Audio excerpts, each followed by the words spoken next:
I got to a point where I started kind of questioning my priorities in life and realized that you work a lot and work was taking up too much of life, and I started feeling like you work, go home to sleep, work, and you wait to die. That's pretty much life.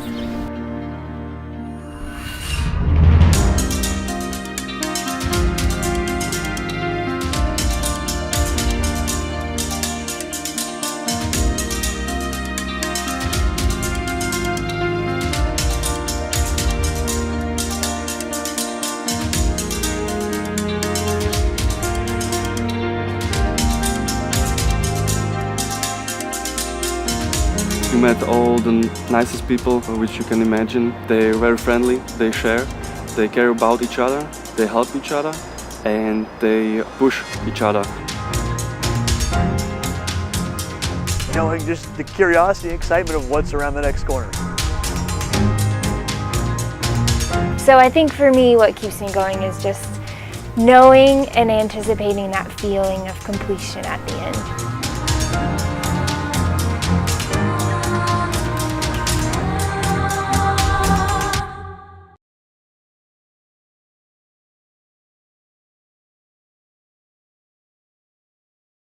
I told my boss, I'm just staying here for 3 more months. I have to go somewhere. And I didn't know where I was going at that time. And then I started to do some research and I find this trail. But then as soon as I start to read about it, I was like, oh God, this is what I'm gonna do. This is what I'm gonna do. I didn't really think much about it, and it was kind of like on the first day when we were walking, I just started laughing. My brother's like, why are you laughing? I was like, I just didn't really think I would be here right now doing it. So yeah, it was just a spur of the moment decision. I didn't really prepare much. I did a small hike in Korea that was 400 kilometers long, but that was like a walk, because in Korea there are no hills. Like the tallest hill is like New Zealand's smallest hill. First, when I came to New Zealand, I didn't even know that existed. I didn't know about any long distance trails in the world. And I met TA hikers along those tracks, and they told me about it. And I was like, you guys must be crazy. Like, why would you walk? Why would you walk for 5 months or however long? And then, so the seed was planted, and it took me another 4 to 5 months, I guess.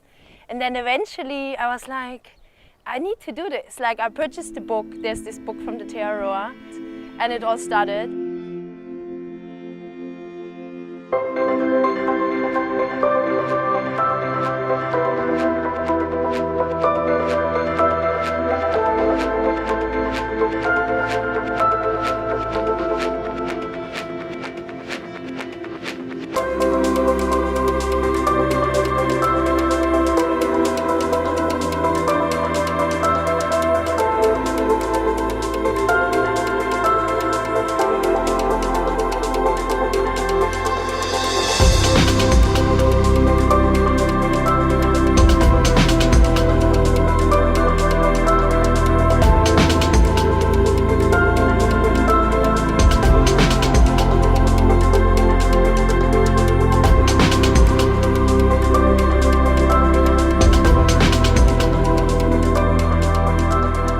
Nature heals, and it's true. It sounds cheesy, but it's really, really true, because once you're out surrounded by nature, you just feel like all stress run off your body, and you can just really be in the here and now, because you're always thinking about the next thing, and what you want to get or what you want to do, and I don't think it's healthy. I think you need to kind of stop, take a, breathe a little bit, and that's really easy to do on the trail.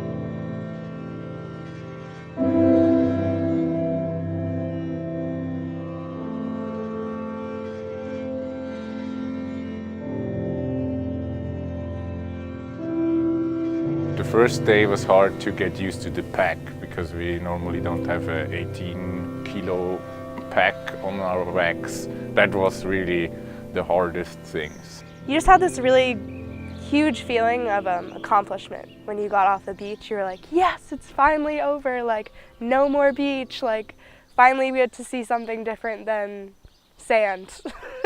Sand isn't going to be in all my clothes for like months. Sometimes it's pretty hard with my backpack, but I have to push myself every day, and I try to do it, and yeah, it's good, it's good. I wanted something physical and something like that. A through hike is not a walk in a park. A lot of people have romantic notions of what a through hike might be. They think, oh, I want to walk and see these beautiful sceneries. You're going to see that, but a lot of it is going to be hard. But you really can't appreciate all the fantastic beauty and all the amazing people and stuff you're going to experience along the way unless you have the hard stuff too. You can't have the good without the bad, because then it's all becomes bland. You need to have the highs and the lows, and when you accept that and when you just kind of go with it and not dwelling on it, I think that's the most important thing. The trail, when you turn the trail into your home, and that's kind of what makes it so much more enjoyable. It's like, it's not, home's not a place, it's a feeling. When you have that feeling of you're exactly where you need to be, that's what makes it so much more enjoyable. Auckland, everyone hated it, and I was so happy to go through Auckland with my backpack and go like, hey, I'm happy to be here. Like just for one day, you cross it, you go through, and just you feel so not in your world, but in another world, and being stranger of everything, but you're here and like seeing everything from outside, and this is interesting too.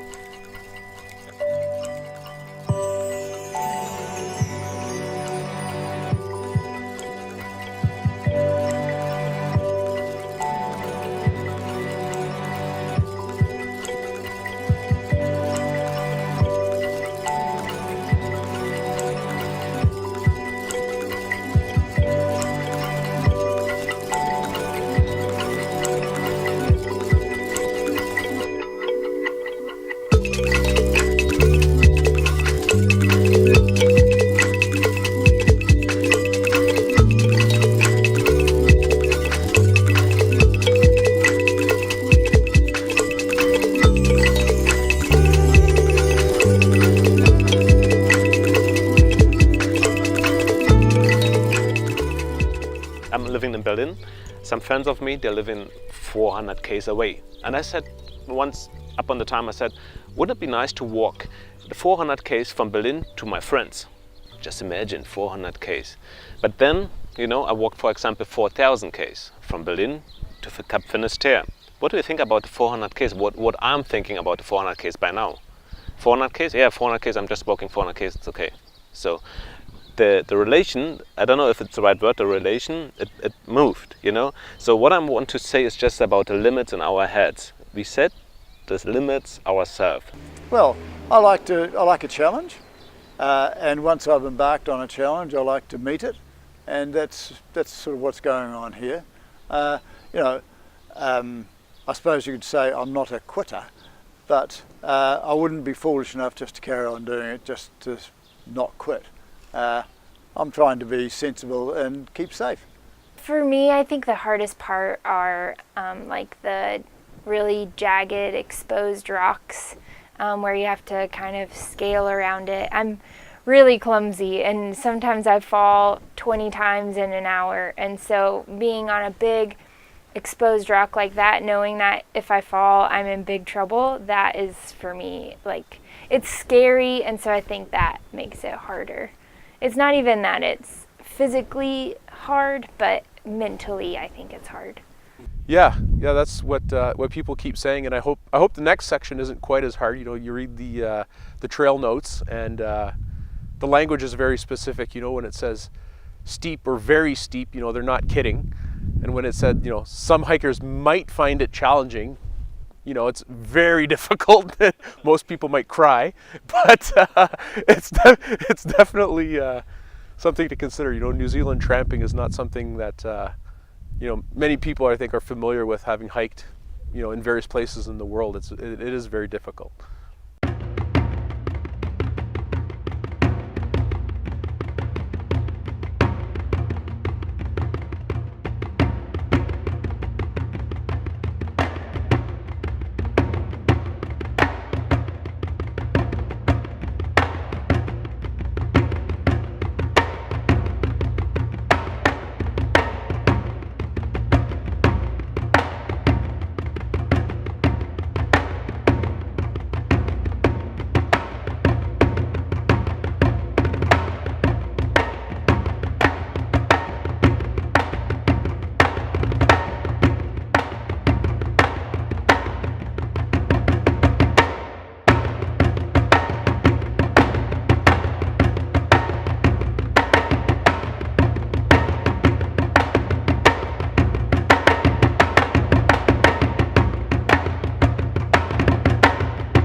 in retrospect, I would bring a more robust tent, but maybe some, a North Face mountaineering tent might be appropriate. But for the weight, it's kind of hard to justify when you're sitting in your living room and you're trying to consider what's important and what's not, and what the weather's going to be like and what the mountains are going to be like, and yeah, it's hard to say. The only regret I have, and I don't know if it would have turned out differently, is the tent we brought, because the first night on this track there was a wind and rainstorm, and there was like a big gust, and it kind of flattened the tent and snapped the pole and tore the fly, so we have no tent right now. You was afraid? I wasn't afraid, like we were camped beside the hut, but it was just I was afraid like it could not end the trip, but just like, what does this mean for the trip? Because I knew that it's a pretty critical piece of gear.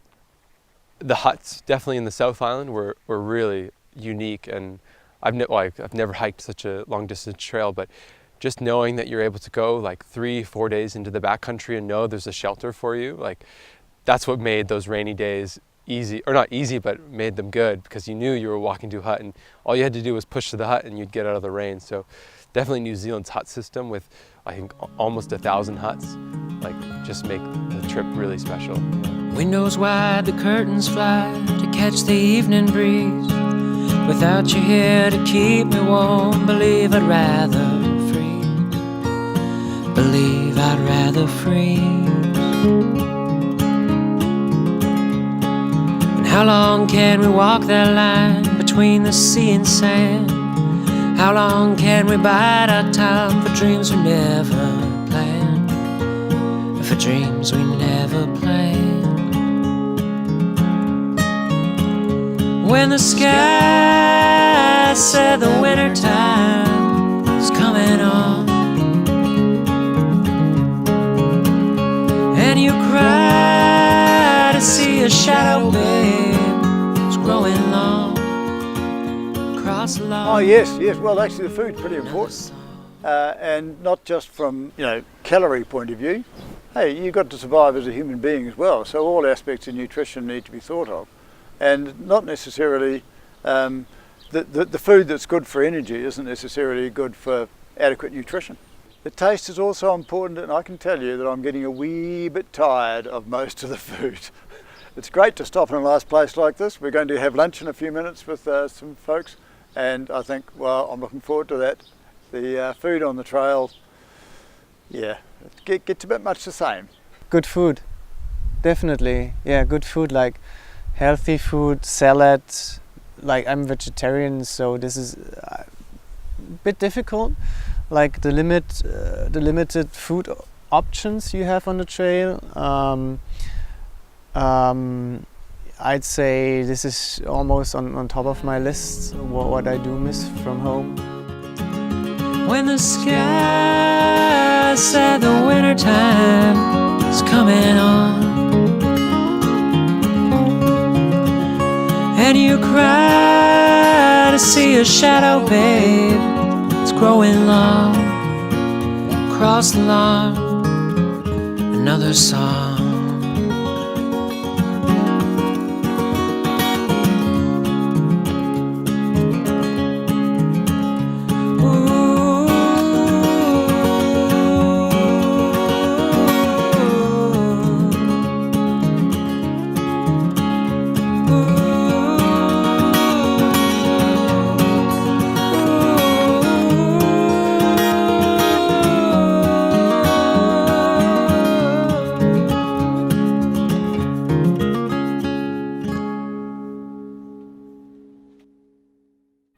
Every day is a new adventure.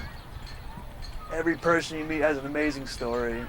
And every other hiker you may meet out here this time, you might see them hiking in Slovakia or wherever else at some point in 6 months or 10 years from now. I bumped into a guy when I was in Australia doing my first through hike, talked to him for 10 minutes, and bumped into him 3 years later on the Appalachian Trail. And hey, I remember this guy, and we started talking, and then he remembered everything that we talked about. It was just such a small world. It's incredible. I've always said that, traveling is good for people. Like if you don't if you don't travel, you have a closed mind. And if you have a closed mind, you have trouble accepting other people and other cultures and other ways of doing things. So I think the more people travel, the better off they are. So that's kind of one of my main motivations for travel in general. And then to do the TA was, just to do something long and in the wilderness in New Zealand was more than enough motivation to want to do it. The kindness and generosity of just ordinary people that we meet along the way, people, some of whom have never heard of the Te Aroha Trail before. We walk past these people in the street, sometimes they look harried or worried about something, and yet just scratch the surface and underneath is a kind, loving person.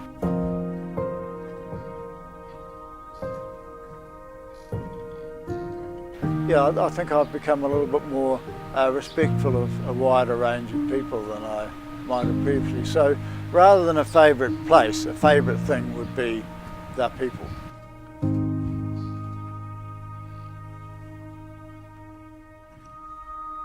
And this was one good thing which we did.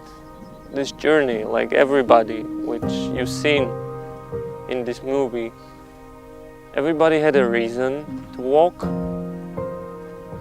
And some of them finished and some of them not, for any reasons. And it doesn't matter, because they started and they went to this journey and they learned something from it. Well, I think that's the same everywhere. Like where I'm from too, there's people that haven't left the 50 or 100 kilometer radius of where they live, and when they pass that 50 kilometers, it's twice a year, and they haven't even visited Canada, which I think is crazy, and yeah, that just leads to us versus them. It doesn't lead to kind of a united community around the world. So.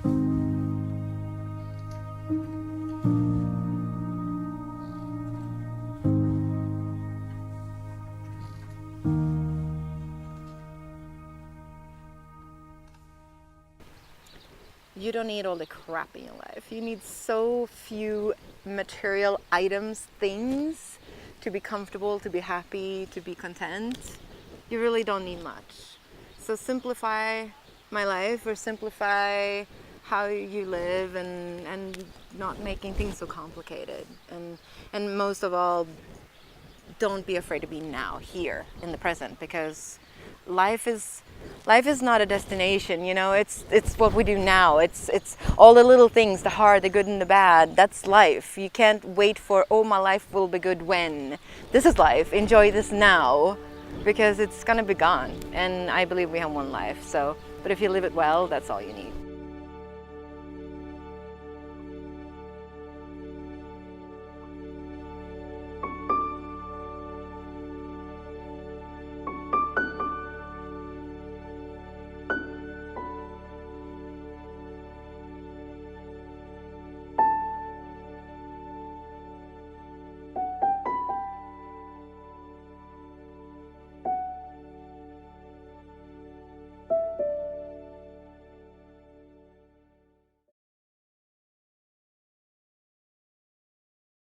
Just imagine you walked 4 or 5 days and you walk down there and just another couple Ks and there's the dairy coming, okay? And the dairy has got this lemon, lime and bitters, and you walk faster and faster and faster. Open the door and say, hello, it's me. Do you have the lemon, lime and bitters? Oh yeah, there.